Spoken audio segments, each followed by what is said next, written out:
हरे कृष्णा। आप लोगों का स्वागत है। सनातन गोस्वामी के विषय में हम चर्चा कर रहे हैं। और पिछले कल तक हमने चर्चा की किस प्रकार से हुसैन शाह ने रूप गोस्वामी और सनातन गोस्वामी को इस महत्वपूर्ण पद पर बिठाया। रूप गोस्वामी और सनातन गोस्वामी की कुशाग्र बुद्धि के बारे में उन्हें पहले भी उन्होंने मुर्शीद से सुना था, लेकिन अब हिंगा से सुन के उन्होंने निश्चय कर लिया कि वे दोनों को महत्वपूर्ण मंत्रियों के पद पर उन्हें बिठाएंगे। हम्म, तो हम वहां से आगे आज चर्चा करेंगे। तो इससे पहले कि हम ये चर्चा शुरू करें, कृपया आप सभी लोग मेरे पीछे प्रार्थना बोलिए। ओम नमो भगवते वासुदेवाय। ओम नमो भगवते वासुदेवाय। ओम नमो भगवते वासुदेवाय। नारायणं नमस्कृत्य नरं चैव नरोत्तमं देवीं सरस्वतीं व्यासं ततो जयम् उदीरयेत्। नष्टप्रायेषु अभद्रेषु नित्यं भागवत सेवया भगवती उत्तम श्लोके भक्तिर्भवति नैष्ठकी। कृष्णाय वासुदेवाय देवकी नंदनाय च नंदगोप कुमाराय गोविंदाय नमो नमः। मूकं करोति वाचालं पंगुं लंघयते गिरिं यत्कृपातमहं वन्दे परमानन्दमाधवं। श्रीचैतन्य ईश्वरं श्रीगुरुदीनतारिणम्। धन्यवाद। तो अब हुसैन शाह ने हिंगा से ये सारी बात सुनकर, अ, और पहले भी वो मुर्शिद से रूप सनातन दोनों भाइयों की प्रशंसा सुन चुका था, तो उनको पालकी में बिठाकर आदर सहित आने का आदेश दिया अपने कोतवाल केशव क्षत्रिय को। उनके आने पर उसने मंत्री पद स्वीकार कर राज्यभार ग्रहण करने को कहा।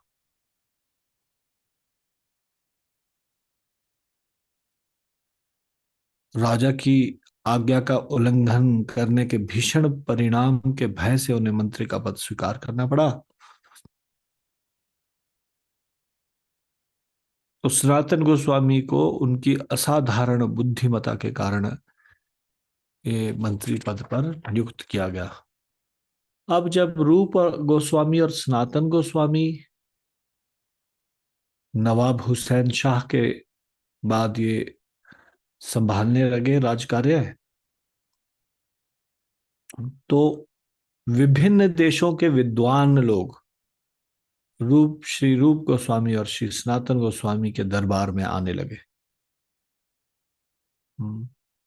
अनेक गायक, अनेक वादक, नर्तकियां, कवि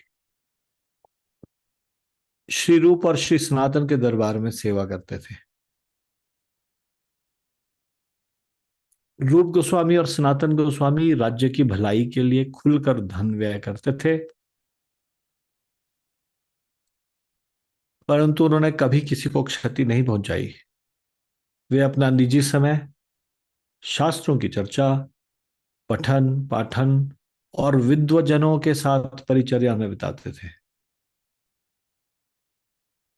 यदि कोई विद्वान न्याय शास्त्र पर ग्रंथ लिखता, तो उसे तब तक पूर्ण नहीं माना जा सकता था जब तक कि उसके कार्य को श्री रूप और श्री सनातन अनुमोदित न कर दे।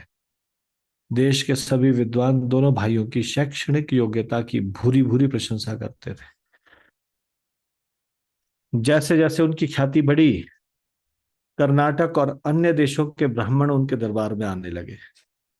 श्री रूप और श्री सनातन ने अपने राज्य के ब्राह्मणों के लिए गंगा जी के निकट आवास की व्यवस्था कर दी थी। भट्ट श्रेणी के ब्राह्मण जो भट्ट बाटी गांव में रहते थे, वे विभिन्न शास्त्रों के विद्वान थे।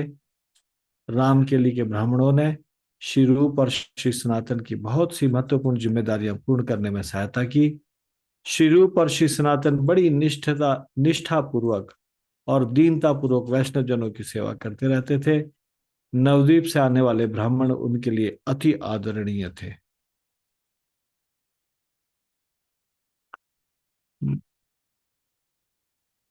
तो ये दोनों रामकेली नामक स्थान में रहते थे, और रामकेली अब ऐसे बहुत सारे विद्वानों और ब्राह्मणों का स्थान हो गया था जो कि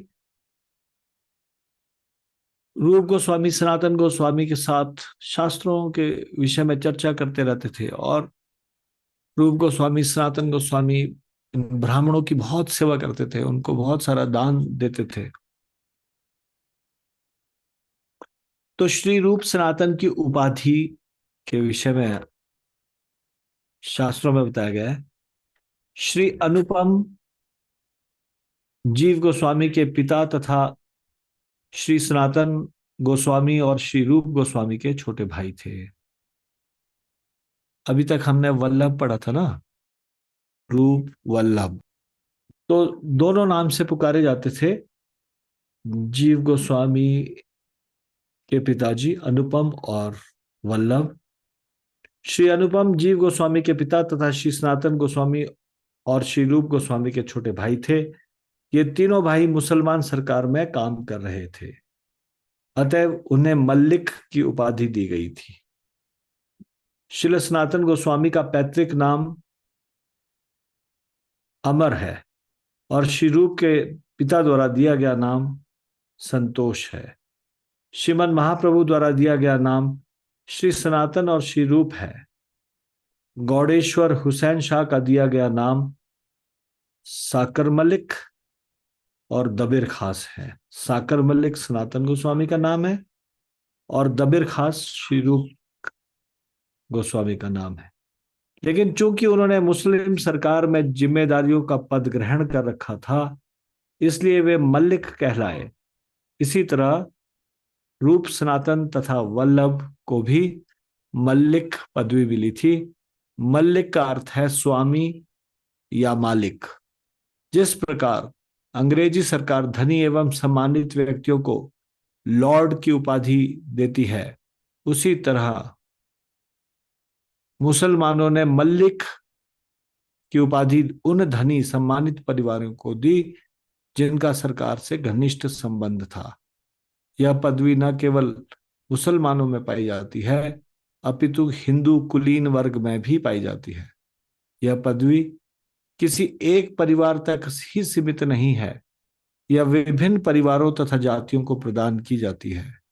इसे पाने की योग्यताएं हैं धन तथा मान सम्मान।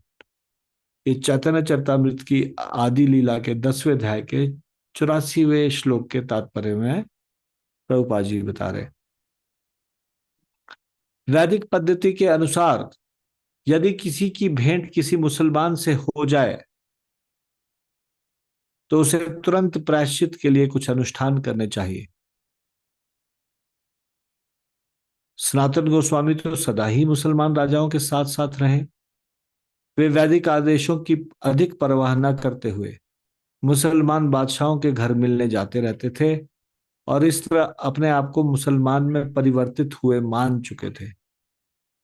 अब ये बड़ा विचित्र ऐसी बात थी कि अगर किसी को आउटकास्ट करना हो तो मुस्लिम अगर उसको जूठा खिला दे या अपने से कुछ मिला दे तो सब लोग बोलते थे कि ये मुसलमान के घर में जाके आया है, आज के बाद ये हमारे बिरादरी का हिस्सा नहीं, और उसको आउटकास्ट कर दिया जाता था। हम्म, ये एक खराब प्रथा थी। हाँ, कोई भी व्यक्ति आसानी से आउटकास्ट हो जाता था। मुसलमान लोग कई बार जानबूझकर उनको इस प्रकार से अपना जूठा खिला देंगे या कुछ इस प्रकार से कार्य करेंगे, जिससे कि सारे के सारे हिंदू लोगों का ही वो हिस्सा है। और अगर गलती से भी उसने ऐसा कुछ कर दिया या उनके साथ घुल मिल के उनके घर में रहने लग गया, तो फिर वो हिंदू बिरादरी का हिस्सा नहीं होगा। अब क्योंकि हुसैन शाह के दरबार में ये दोनों रहते थे, तो इनको कई बार मुस्लिमों के घर में भी जाना पड़ता था। हाँ, और यवन मतलब जो गौ मांस इत्यादि को भी खाता हो, तो मुस्लिम को अछूत माना जाता था। और वैदिक साहित्य में प्रायश्चित की विधि थी।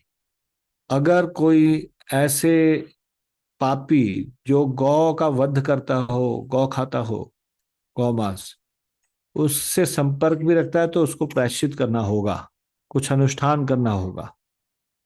लेकिन सनातन गोस्वामी और रूप गोस्वामी को तो अपनी वेशभूषा भी मुस्लिम बना के रखनी पड़ती थी। तो मुस्लिमों के जैसे वेशभूषा में वो मुस्लिमों के साथ में रहते थे, इसलिए ऐसा मान चुके थे जैसे वो मुस्लिम मुसलमान में परिवर्तित हो गए। लेकिन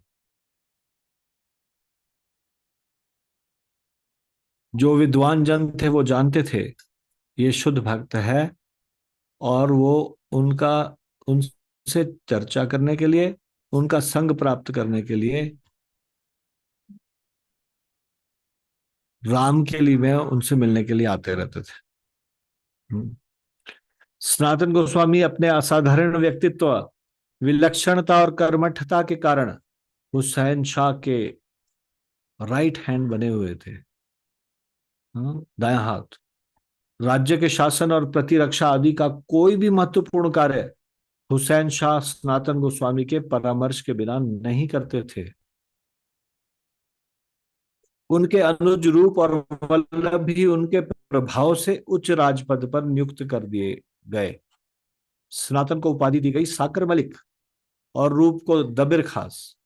मलिक अरबी के मालिक शब्द मलिक अरबी के मलिक शब्द से उत्पन्न है, जिसका अर्थ है राजा।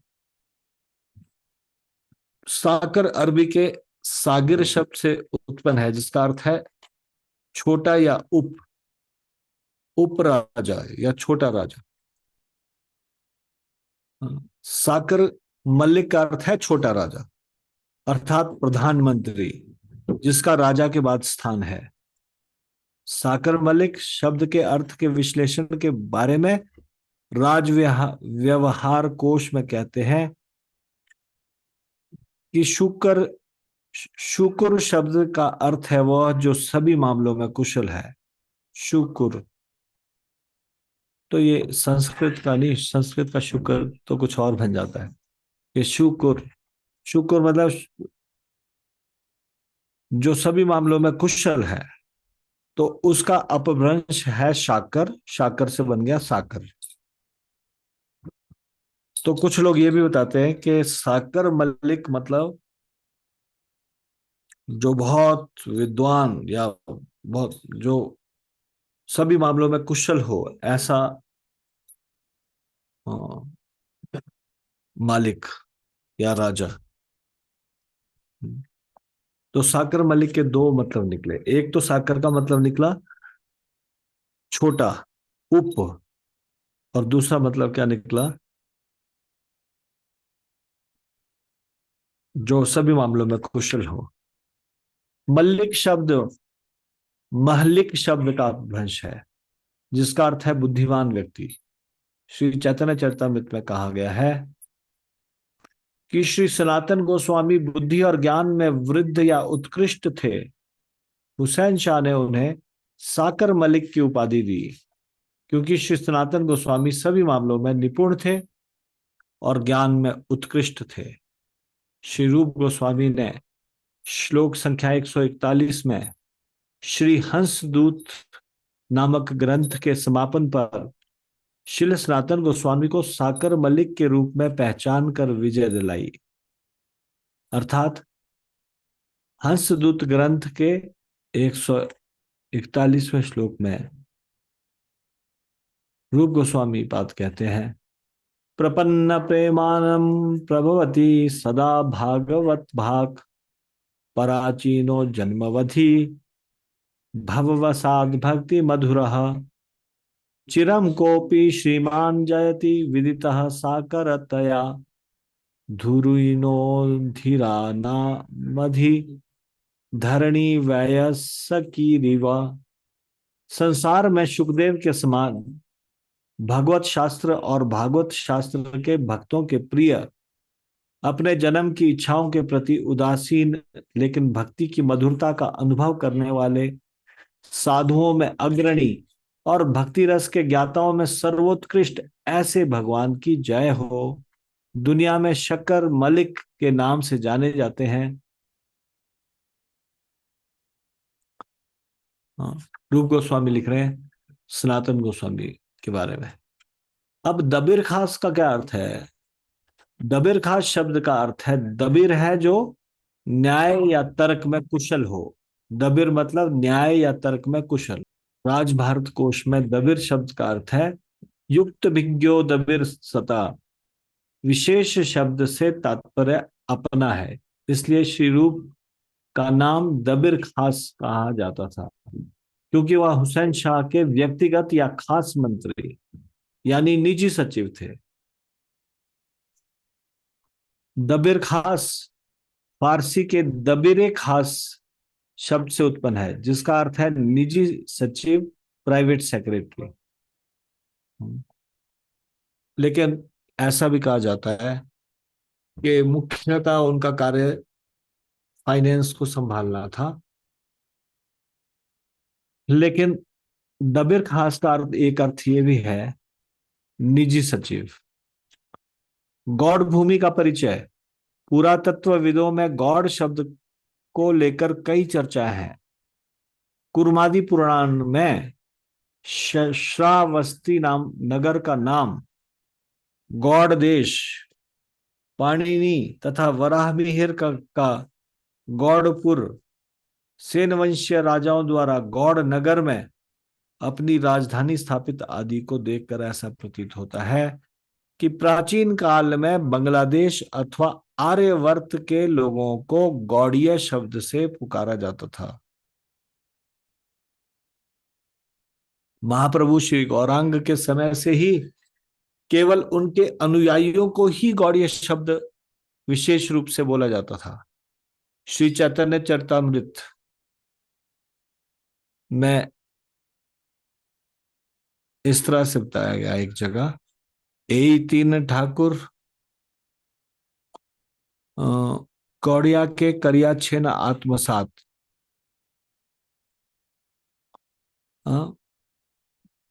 प्रसंगवश गौड़ नगर के पूर्व इतिहास का थोड़ा परिचय दिया गया है। सेन राजवंश के वीरसेन राजा ने गौड़ के केंद्र में राजधानी की स्थापना की। राजधानी को सुरक्षित रखने के लिए उसने इसके चारों ओर एक गढ़ बनवाया, 24 मील लंबा और 6 मील चौड़ा, जिसके उत्तर में चंडी द्वार, दक्षिण में जहर द्वार नामक द्वार थे। वहां अभी भी चांदीपुर और जहरपुर नामक गांव है। उस भव्य गढ़ के भीतर 4 अन्य गढ़ थे। इनमें लोहागढ़ भूमिगत से लेकर मध्य में सबसे ऊंचे स्थान तक पत्थरों से बनाया गया था। वहां जमीन के नीचे 10 भुजाओं वाली अष्टधातु दुर्गा की मूर्ति थी, जिसका नाम पाताल चंडी था। यहाँ सेन राजाओं का खजाना और सैनिकों के आवास थे। दक्षला नामक एक अन्य गढ़ के प्रवेश द्वार पर राजांतपुरी रक्षिणी गढ़ की ईश्वरी देवी या गौड़ेश्वरी देवी का मंदिर था। उनके खंडर आज भी उपस्थित है। ग्रामीण आज भी यहाँ पूजा अर्चना करते हैं। इस मंदिर के ठीक बाद अंतपुर की ओर 22 गजी नामक पर्वत ऊंची दीवार का प्रमाण है। इसमें इंद्रजीत नामक एक आंतरिक शहर है। सेन राजाओं के काल में इस पुरी के दक्षिण में एक दरबार था। इसका नाम बहरबारी था। यवनों द्वारा अधिकृत किए जाने पर इसे 12 मजीद कहा जाता था। हुसैन शाह ने पुरी के द्वार के पास कदम रसूल दरगाह बनवाया। यह आज भी जीर्ण शीर्ण अवस्था में एक स्मारक के रूप में खड़ा है। शब्दार्थ मंजरी शब्दकोश में कहा गया है कि सूर्य वंश के राजा मानधाता की पुत्री गौड़ द्वारा शासित भूमि गौड़ देश बांग्लादेश है। तो गौड़ शब्द गौड़ भूमि को लेकर इस प्रकार की धारणा है। लेकिन महाप्रभु के समय से उनके अनुयायियों को गौड़िया कहा जाने लगा। गौड़िया मतलब बंगला, बंगला या तो बांग्लादेश के निवासी। तो उस समय भी बांग्लादेश नाम का स्थान तो बाद में भारत से अलग हुआ। बंगला जहां बोली जाती है ऐसा स्थान वो गौड़िया।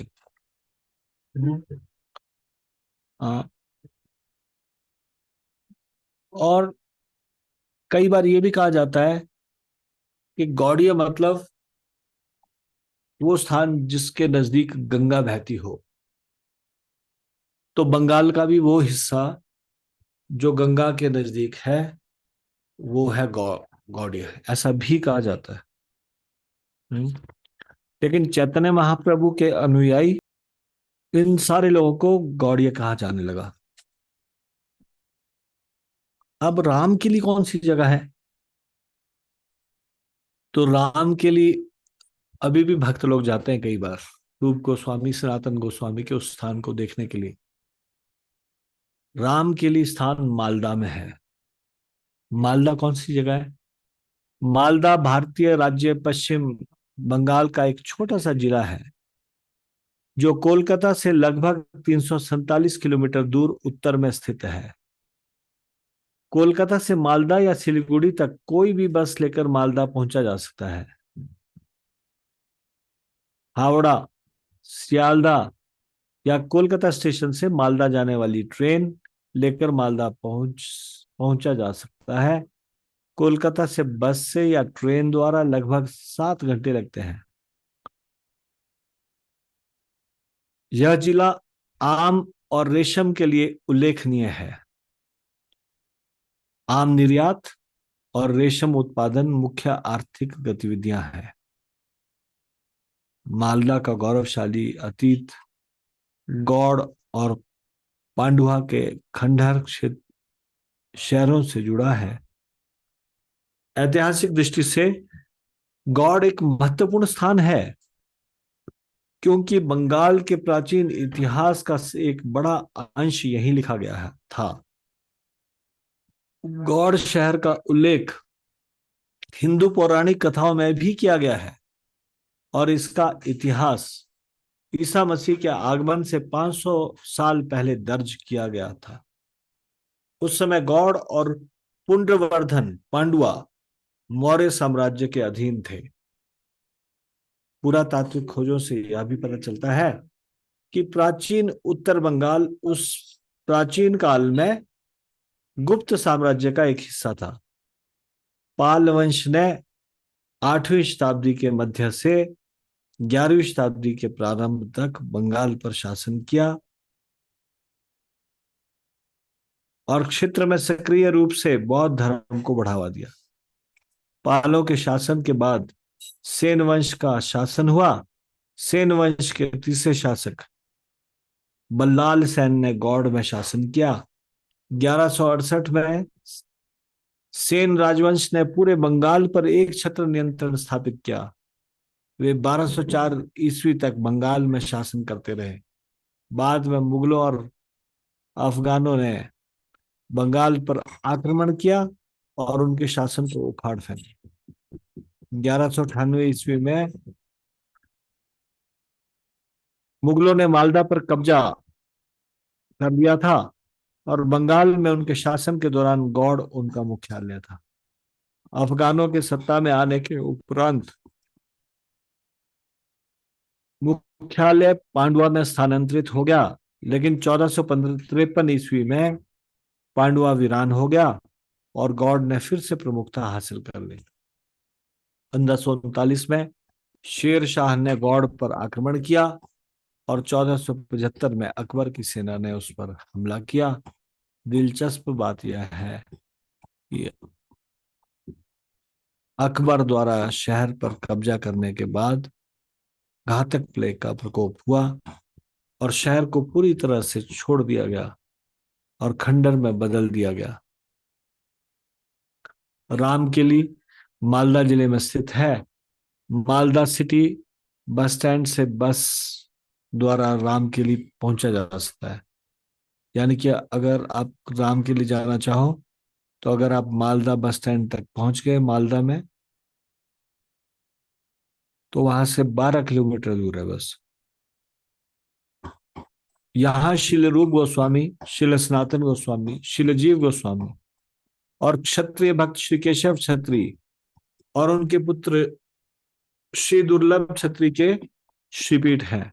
500 वर्ष पूर्व श्री चैतन्य महाप्रभु के आगमन की स्मृति में हर साल ज्येष्ठ संक्रांति पर एक सप्ताह का मेला आयोजित किया जाता है। इस मेले में भारत के विभिन्न भागों से लाखों लोग भाग लेते हैं। वैष्णव शक्ति संगीत के बंगाली कीर्तन शैली के गायकों के लिए यह एक महान सभा स्थल है।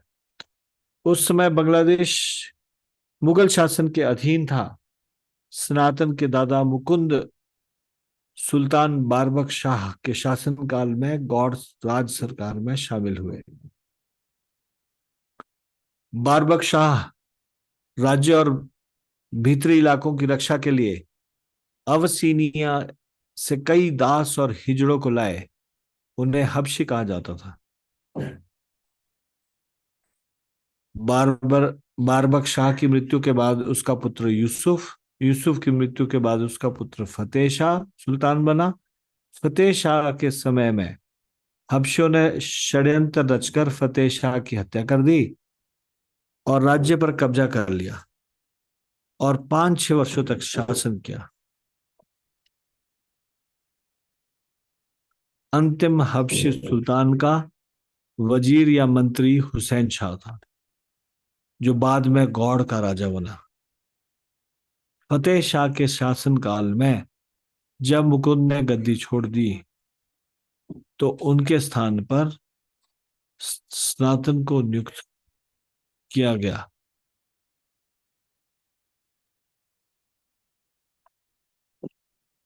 राम के लिए मैं रूप और सनातन, श्री रूप एवं श्री सनातन श्री चैतन्य महाप्रभु से मिलने के पूर्व बंगाल के नवाब के यहाँ नौकरी करते थे, जो साकर मलिक यानी कि सनातन और दबिर खास यानी कि रूप गोस्वामी के रूप में जाने जाते थे। ये दोनों अपने छोटे भ्राता अनुपम के साथ रामकिली में निवास करते थे, जो उस समय गौड़ देश की राजधानी थी। रामकेली का अर्थ है भगवान राम की लीलाएं। ये वह स्थान है जहां भगवान राम ने त्रेता युग में लीलाएं की और इस स्थान को कृष्ण के लिए भी कहा जाता था। यह अनुपम अर्थात वल्लभ के पुत्र श्री जीव गोस्वामी का जन्म स्थल है। तो जीव गोस्वामी का जन्म कहाँ हुआ है? जीव गोस्वामी का जन्म हुआ है रामकेली में। गौड़ देश की राजधानी क्या है? गौड़ देश की राजधानी है रामकेली। और भगवान राम की लीलाएं भी यहाँ पे हुई। हाँ। और इस स्थान को कृष्ण के लिए भी कहा जाने लगा। सनातन और सुल्तान की सेवा में न केवल दरबारी मुसलमानी पोशाक में रहना पड़ता, वरन अरबी फारसी में ही वार्तालाप करना पड़ता था। यह उनके संस्कारों के सर्वथा विपरीत था। अतः सांझ ढले जब वे दरबार से अपने घर राम के लिए लौटते, तो स्नान तर्पण आदि से शुद्ध होकर पूजा अर्चना, दान पुण्य और शास्त्राध्ययन में व्यस्त हो जाते। प्राचीन गौड़ राजधानी रामकेली गांव मालदा शहर से लगभग 10 मील दक्षिण पश्चिम में है। श्री रूप सनातन स्मारक भी वहां मौजूद है। सुल्तान बारबक शाह 1468 ईस्वी से लेकर 1474 ईस्वी तक के शासनकर्ता के दौरान श्री रूप सनातन के दादा श्री मुकुंद देव राज्य सरकार में एक उच्च पदस्थ शाही सेवक थे। श्री मुकुंद देव के पुत्र श्री कुमार देव अर्थात श्री रूप सनातन के पिता का बाकला चंद्र द्वीप में निधन हो गया। तब श्री मुकुंद देव शिल रूप सनातन को गौड़ राजधानी के निकट राम के लिए ले आए।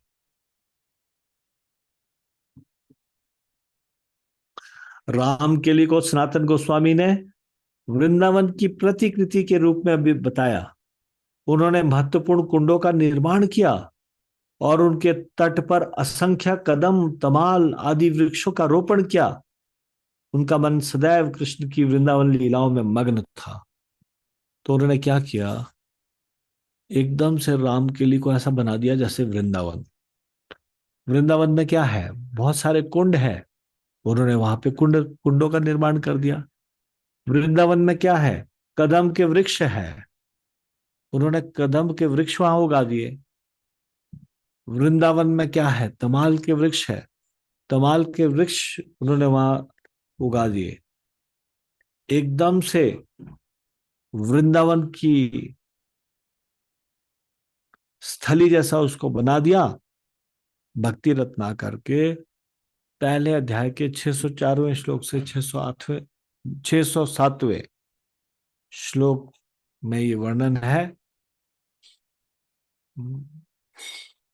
बाड़ीर निकटे अति निभृत स्थाने ते, कदम्ब कानन राधा श्याम कुंड ताते, वृंदावन लीला तथा करे चिंतन, ना धरे धैर्य नेत्रे धारा अनुक्षण, श्री विग्रह मन मदन मोहन सेवाए रत, सदा खेद उक्ति ताहा कही वाकत, श्री कृष्ण चैतन्य चंद्र विहरे नदिया, सदा उत्कंठित तार दर्शन लागिया। उनके घर के पास एकांत में कदम का उद्यान था। हाँ? वृंदावन में भी कदम खंडी एक जगह है। कदम खंडी में कदम ही कदम के वृक्ष है। ऐसे उन्होंने एक कदम का उद्यान लगाया राम केली में। तो जैसे ही घर के पास वहां एकांत स्थान में कदम का उद्यान था और राधा कुंड, श्याम कुंड, राधा श्याम कुंड के निकट ही स्थित है ये कदम का उद्यान। वहां पे कुंड बनाए। वे वृंदावन की लीलाओं का ध्यान किया करते थे और ऐसा ध्यान करते हुए उनके नेत्रों से अश्रुपात होना प्रारंभ हो जाता था। परंतु वे अपने विग्रह श्री मदन मोहन की दृढ़ता पूर्वक और निरंतर सेवा करते। उन्होंने श्री कृष्ण चैतन्य चंद्र से भेंट करने की प्रगाढ़ आशा बनाए रखी, जो उस समय नदिया में वास कर रहे थे। कौन? चैतन्य महाप्रभु, श्री कृष्ण चैतन्य। तो उन्होंने उनके बारे में सुना था, रूप गोस्वामी सनातन गोस्वामी ने, और वो उनसे भेंट करने का उम्मीद बना के रखी, प्रगाढ़ उम्मीद, प्रगाढ़ आशा। तो अभी भी अगर राम के लिए जाएंगे अगर आप, तो राम के लिए मैं आपको रूप गोस्वामी और सनातन गोस्वामी के द्वारा अ, सनातन गोस्वामी, मुख्यतः सनातन गोस्वामी के द्वारा सेवित विग्रह श्री राधा मदन मोहन जी वहां पे मिल जाएंगे। श्री सनातन को मुस्लिम राजा के यहाँ नौकरी करने का दंश था, और उनके पिताजी सदा उनके एक मुस्लिम की सेवा करने के अपमान का प्रायश्चित करते रहते थे। वे जो कार्य करते और जिस तरह की उनकी संगति थी, वे अपनी अवस्था पर विलाप करते रहते थे, क्योंकि वे अपने आप को राजा से उत्तम नहीं समझते थे। वे अपने आप को अयोग्य समझते थे, क्योंकि वे अपने परम प्रभु के बजाय यवनों के राजा की सेवा में लगे थे। यद्यपि वे एक ब्राह्मण राजा के वंशज थे, परंतु वे स्वयं को ब्राह्मण नहीं मानते थे। जो भी श्री चैतन्य महाप्रभु की अनुकंपा प्राप्त करता है, उसका व्यवहार नम्र हो जाता है। एक भक्त कभी स्वयं को महान नहीं समझता, वरन सदा विनम्रता ग्रहण करता है। श्री चैतन्य महाप्रभु स्वयं स्वामी होकर भी एक भक्त की तरह विनम्र रहते। श्री गौरचंद्र जानते थे कि प्रसन्नता मानव स्वभाव में ही निहित है, और उन्होंने अपने शिष्यों को भी यही गुण सिखाया था। केवल श्री कृष्ण चैतन्य ही श्री रूप और श्री सनातन के विचारों को समझ सकते थे। राम के लिए में श्री रूप गोस्वामी और सनातन गोस्वामी पहले रहते थे, अब वह तीर्थ स्थल बन गया है। यह गुप्त वृंदावन के नाम से जाना जाता है, और अंग्रेज बाजार से लगभग 8 मील दक्षिण में स्थित है, और मालदह रेलवे स्टेशन से लगभग 5 या 6 मील दूर है। आज भी निम्नलिखित स्थानों के दर्शन किए जाते हैं। केली, कदम्ब वृक्ष और तमाल वृक्ष। इस वृक्ष के नीचे महाप्रभु ने लोगों को गोलोक का प्रेम धन हरिनाम संकीर्तन दिया था। इस वृक्ष के नीचे रात्रि में श्रीमन महाप्रभु की श्री रूप और श्री सनातन गोस्वामी से भेंट हुई। आज केली कदम्ब का वृक्ष केवल छाल पर खड़ा है, अंदर कुछ भी नहीं है, खोखला है। तो कदम्ब, केली कदम्ब का वृक्ष आप अभी भी देख सकते हैं अगर आप वहां पे जाएंगे।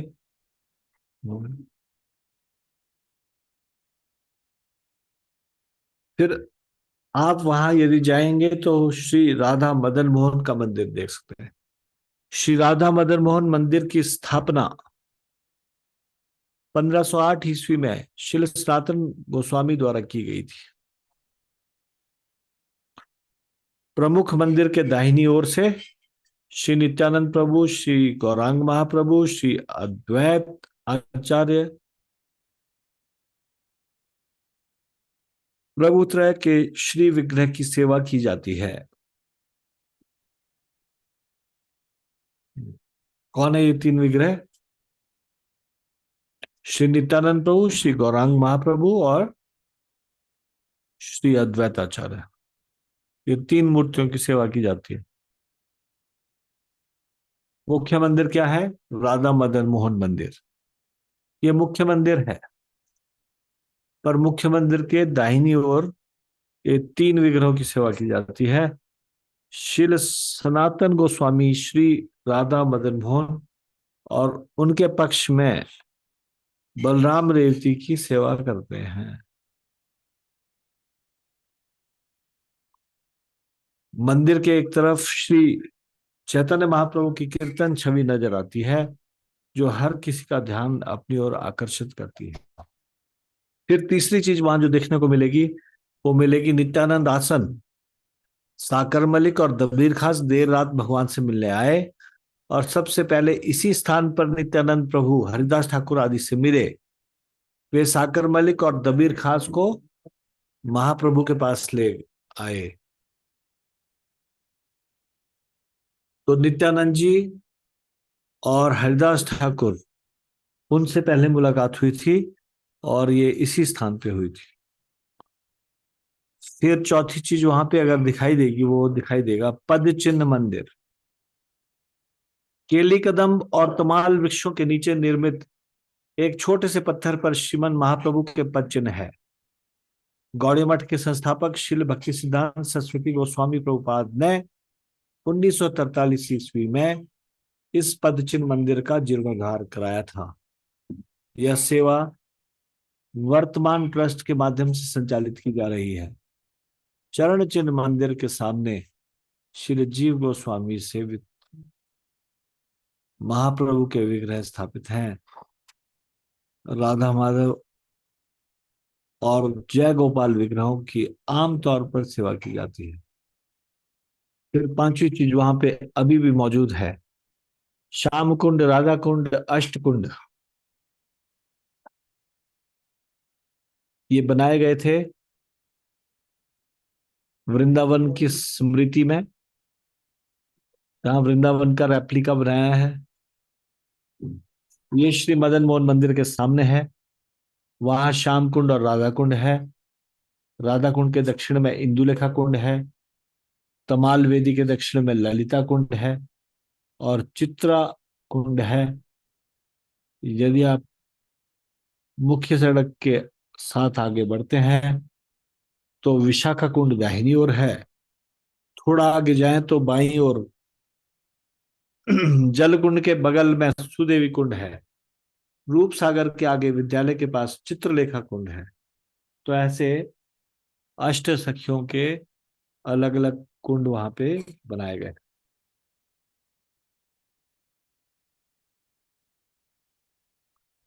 फिर वहां पे एक सरोवर है, दो सरोवर, रूप सागर और सनातन सागर। रूप गोस्वामी के द्वारा निर्मित रूप सागर और सनातन गोस्वामी के द्वारा निर्मित सनातन सागर, वो आज भी विद्यमान है। यदि आप राम के लिए चाहें तो आप देख सकते हैं। फिर वहां पे एक मस्जिद है जहां सनातन गोस्वामी को कैद किया था। उस वो मस्जिद अभी भी है, चिका मस्जिद बोला जाता है उसको। इसका निर्माण सुल्तान यूसुफ शाह ने करवाया था। सुल्तान हुसैन शाह ने शिल सनातन गोस्वामी को यहीं कैद किया गया, यहीं पर कैद करवाया था।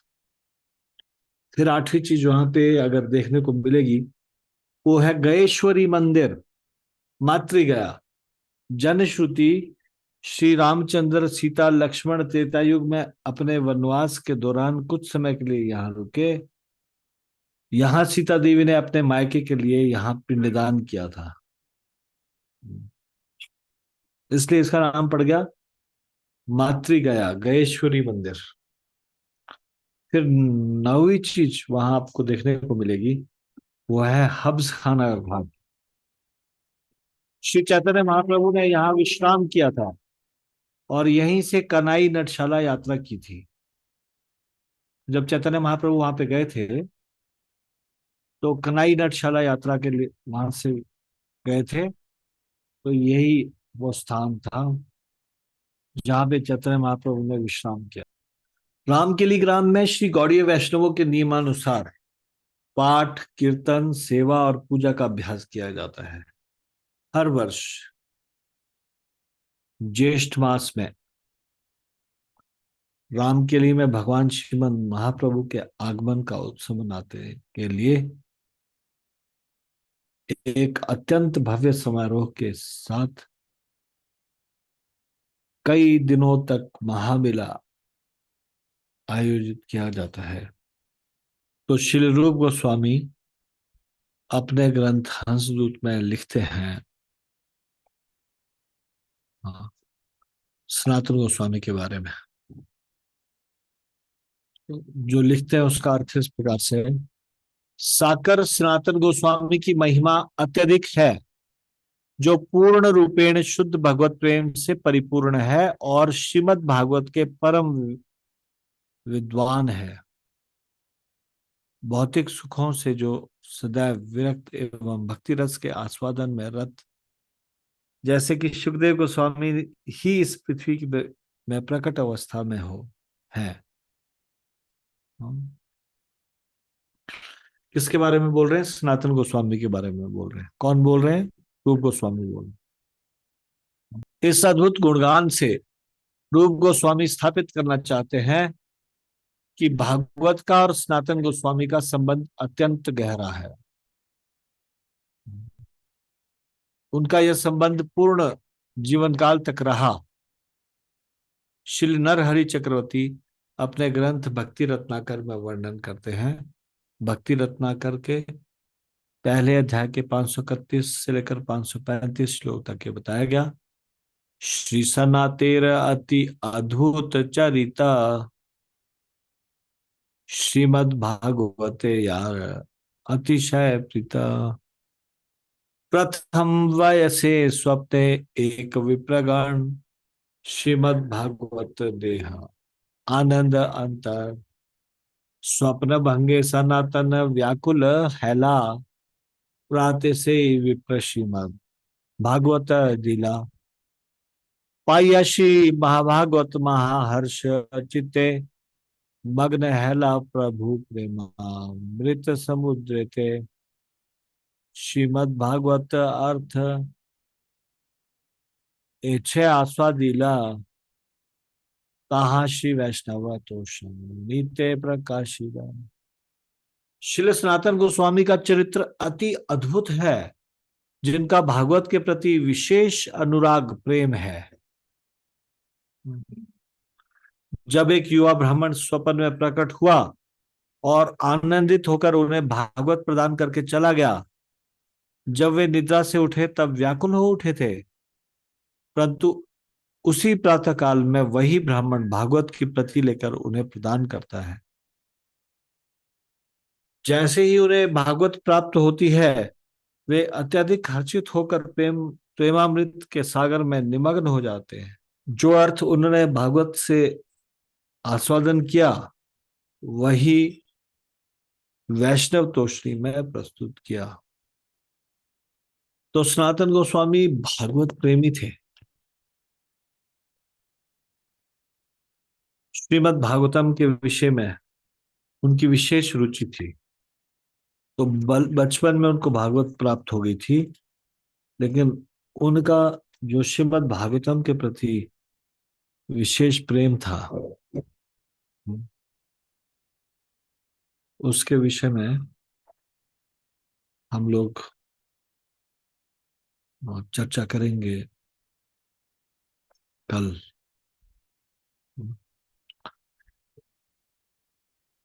आज हम इस चर्चा को यहीं पे विराम देंगे।